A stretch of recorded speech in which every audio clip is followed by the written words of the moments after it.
You ever have one of those moments that changes how you see safety forever? I used to think my town was the safest place on earth until the night I was 12 and someone tried to break in.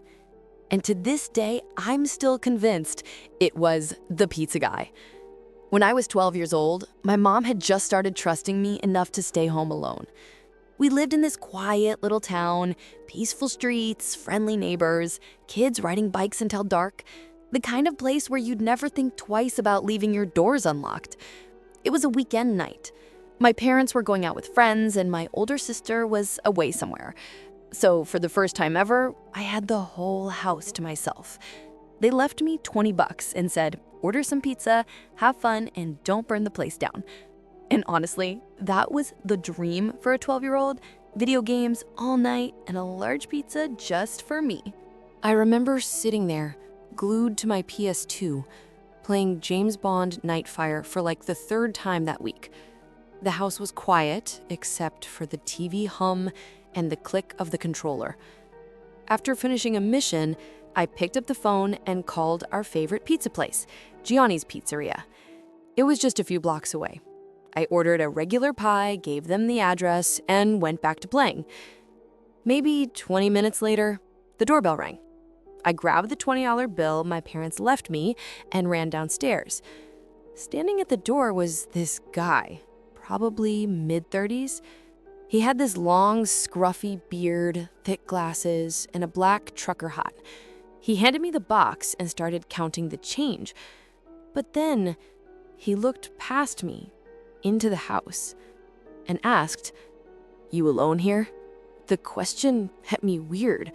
Like, why would you ask that? I tried to play it cool and said, no, my parents are on their way home. He just nodded slowly and handed me the change and walked off down the driveway. Something about the way he looked back at the house gave me chills. I shrugged it off, ate my pizza, wrapped up the leftovers in foil like Mom told me to, and went back upstairs. Hours passed. Just me, my controller, and the blue glow of the TV. By now, it was around 11 p.m. And that's when the doorbell rang again. My heart jumped, but I figured it's probably my parents. I paused the game, ran downstairs, and called through the door. "Mom? Dad?" No answer. Then a man's voice said, "Hey, I need help. My phone's dead. Can I use yours?" I froze. Something in his tone felt wrong. I asked, "Who is this?" He just repeated, "I need to use your phone." I didn't want to look through the window. Something deep inside me told me not to. So I turned around and started walking upstairs. Then, bang, bang, bang, he pounded on the door. And then he said something that made my blood run cold. "Wait, please. I can see you. I just need help." That's when I realized he could see me through the glass at the top of the door. Even though it was dark, I could see his silhouette staring right at me. I bolted upstairs. I ran straight to my parents' bedroom, locked the door, and grabbed their landline phone. Hands shaking, I called my mom.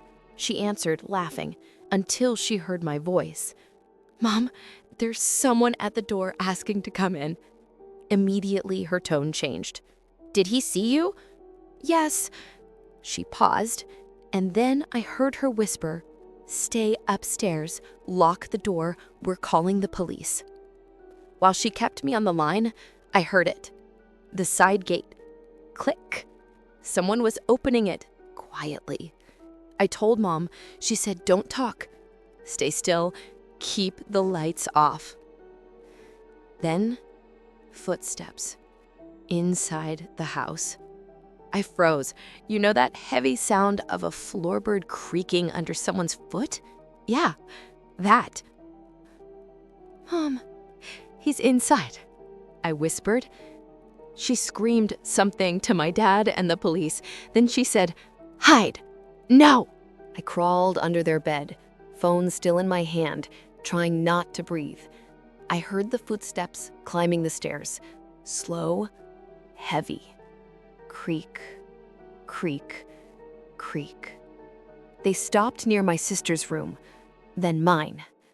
Then they turned toward my parents' door. The doorknob rattled. He tried again, then again. And then he just knocked. No words, no noise, just a quiet knock. He tried the handle one last time, then walked away. I could hear his footsteps fade down the stairs. My mom whispered in my ear, "The police are almost there. Don't move." A minute later, the front door opened. Not broken, just open. Then I heard men shouting my name. "Police! It's safe now."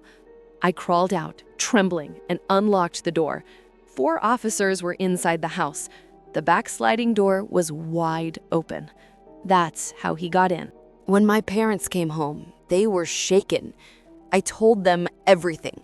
I told them about the pizza guy's question, how he asked if I was alone. The police made a report and said they'd check with Gianni's about the delivery driver. The next day, we went there. The manager said the guy who matched my description, Phil, was out on delivery. But when we explained what happened, the manager suddenly got defensive. He said, "That's not possible. Phil's been here all night. Please leave." We never saw him again. And a few years later, that pizza place went out of business. We never found out who that man really was or what he wanted. But every time I hear a doorbell late at night, I still remember that voice saying, "You alone here?" If you ever get that weird feeling that something's off, trust it. I was lucky. A locked door and a quick phone call saved my life. And if you love true horror stories like this, hit that subscribe button and turn on the bell because I've got more stories that'll make you double check your doors tonight. Stay safe.